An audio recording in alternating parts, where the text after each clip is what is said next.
Hi. Yeah, that's more like it. Well, when did we decide to do this, Kelly?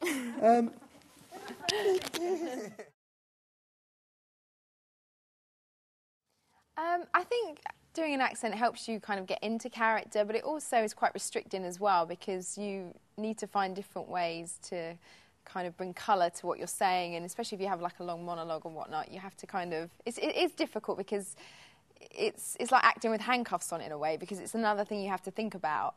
But...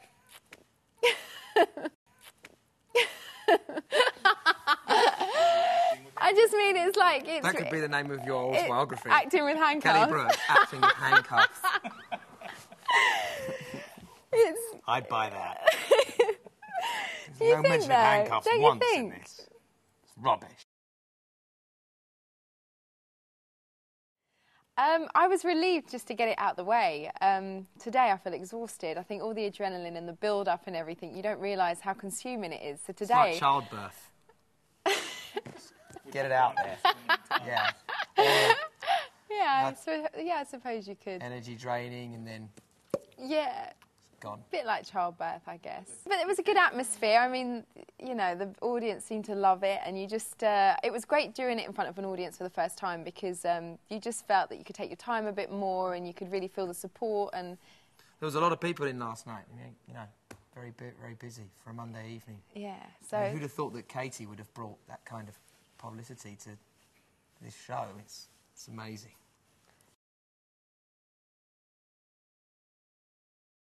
Oh, definitely. I mean, I've only been on stage once so far, and I loved it last night, even though I was terrified.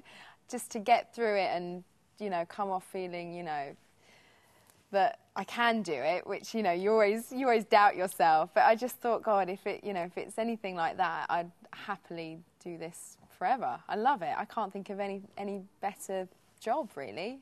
There is something really lovely about being in a play that's a good play and people like, and being good in a play that people like. It's a great feeling. Fred West Side Story. And I can play Rosemary. Fred and Rose.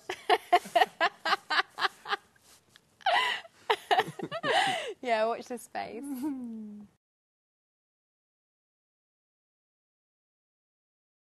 It's got a very unusual title. It's got a striking title, you know. So I mean, you know, and immediately that's thought-provoking. I think it's quite controversial as well, and I think it provokes a lot of thought and very un-PC. And I think people want to see stuff and hear things that maybe they don't necessarily hear in every day. I found myself howling at Carter's stuff, my character, when I was reading it, and then feeling instantly guilty. Yeah. That I found that so funny, and it's brutally honest, and all the way through it, there's this honesty, you know, and dishonesty that you can see throughout the play, and I think that's interesting because I think there's not many people that this play doesn't reach directly in some way. Either they've experienced this, or they've seen it happen, or maybe it may not have happened to them, but they would do the same if they were that person. Now, every single person can identify with this in a very strong way.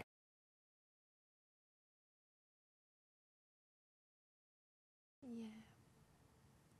Candy girl. Yeah, an usher. I was going to say an usher. I'd have like a wonky eye. I'd like to be a pianist and those old silent movies kind of. I'd like to be a cameraman in the theatre.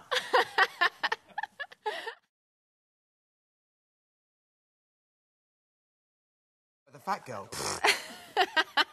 I think the older I've got, the less I ask people what they think, because you never hear what you want to hear.